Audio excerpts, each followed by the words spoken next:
are now caught up exclusively with UP East Congress General Secretary in charge Jyotiraditya Scindia. My colleague Disha Shah spoke with him. Let's listen in. And it's very clear that Rahul Gandhi's crusade, his crusade for empowerment of the poor, his crusade for empowerment of the farmers, his crusade for creating jobs for the youth, that is the path on which India has to walk on over the next decade. And that is the commitment that we bring to the people of India. The difference between us and the BJP is that we walk our talk.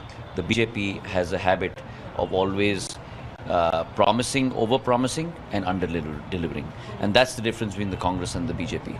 Marketing can only get you thus far. At the end of the day, you have to deliver for people, for them to repose their trust in you once again.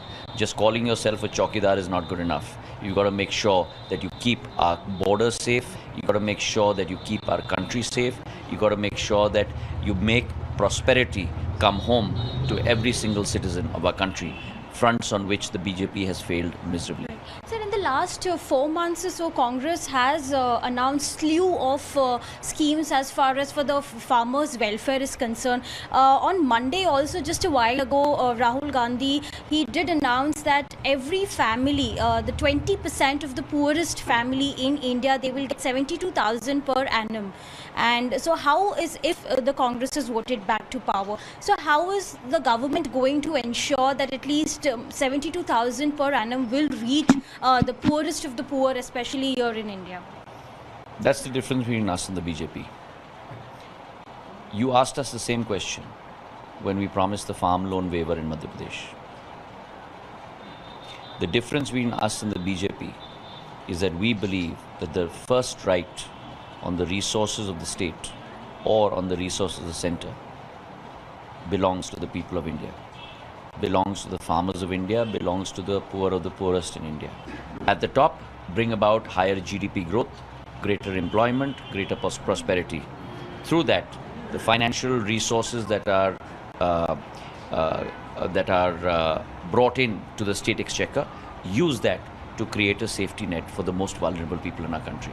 That, very simply put, is our value proposition. So taking a cue of unemployment and employment opportunities, especially in the state of Madhya Pradesh, sir, in the last 3 years, the unemployment has risen by almost 50%. Tremendously. So how is the current government going to ensure? Because when Mirror Now actually spoke to the young voters, the first-time voters, their only demand and expectation is jobs and more employment opportunities. But if you look at that, this is the common refrain across India. A Prime Minister who went around touting that he would create 2 crore jobs a year, 10 crore jobs over 5 years of his rule, has been able to create over a 5-year period only close to 15 lakh jobs. That is not even 2.5% of his target. We, in our tenure, have created revolutions. We created the IT revolution. We created growth rate across India in the manufacturing sector of close to 6.5 to 7 to 8%. That created a huge fillip for jobs.